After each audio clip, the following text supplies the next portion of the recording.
Also, a big shout out to everybody who took the time to send us an email this week.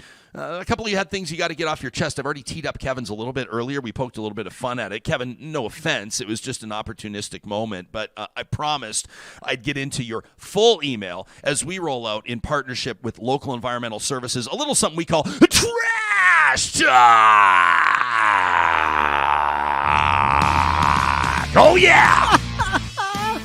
What are you trying to test me, John? You trying to test the old pipes? So Kevin writes in on November 1st, and he says, Jespo, listening to your talk about Halloween costumes, it got me thinking. Now, I'm not a Christian, but I do wonder why people seem to think it's okay to dress up in parodies of religious leaders. For people, that religion is an important part of their identity, and this pushes them away. And I do think that there are thousands of possible costume ideas. Why do we have to use it as an attack, intentional or otherwise, on a group of people? I understand that many do not think highly of different organized religions, but that doesn't mean you have to be a jerk to those who believe. John, would you like to comment on this email? I'm going to stay out of this one. John, what did you dress up as for Halloween this year? I was several things. I was John, Maverick is this from on? Top Gun. John, is this on?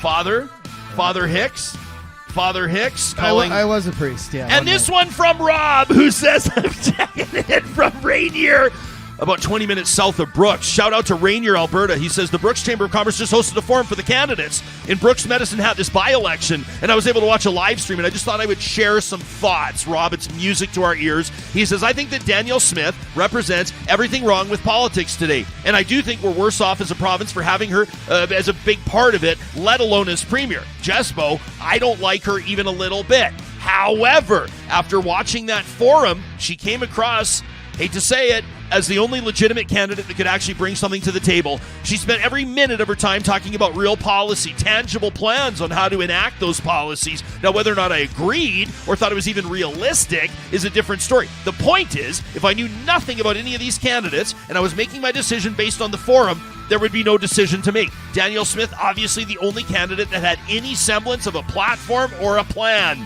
The other candidates, the guy from Alberta Independence Party, I don't know. The Wildrose Independence Party, I don't know. The NDP candidate was a joke, says Rob. I've never been an NDP supporter, but I thought her showing was profoundly disappointing. No policy, just a plethora of vague nothingness. Healthcare is critically important. Education is very important. True, but bring substance to the table. And Barry Morishita, Jespo, you talk about him, leader of the Alberta Party. I really like him. He seems reasonable, like a person who has the ability to do some real good. But from his performance, I don't know if you'd ever guess he was the leader of a party. You'd never guess he was recently the mayor of the city that the forum was taking place in. Much like his party, he seemed to lack direction. I'm afraid that the party and Barry are suffering from the old mushy middle syndrome, says Rob. So at the end of the day, I want this by-election to be a close one. I want to see competition between multiple parties, but I'm afraid that Premier Smith is going to walk away from this without ever having thought twice about her strategy. I want the opposition parties to compete. This province needs real, multifaceted competition, says Rob. So there's my rant. I love the show. I've been following you since the godforsaken talk radio days. You're what I listen to every morning when I feed my cattle. If you're ever down south, let me buy you a beer. Rob, I accept. And thanks for contributing to this week's edition of Trash Talk, presented by our friends at Local Environmental Services. You can go to localenvironmental.ca today to get your quote. Coming up on Monday's show, of course, Charles Adler's back at it, and we've got a great slate set up. In the meantime, over the course of this weekend, make sure you tell your friends where you're finding Canada's best dialogue on news, politics, and pop culture. Smash the like button, rate our podcast, please, and we'll see you again in just a couple of days.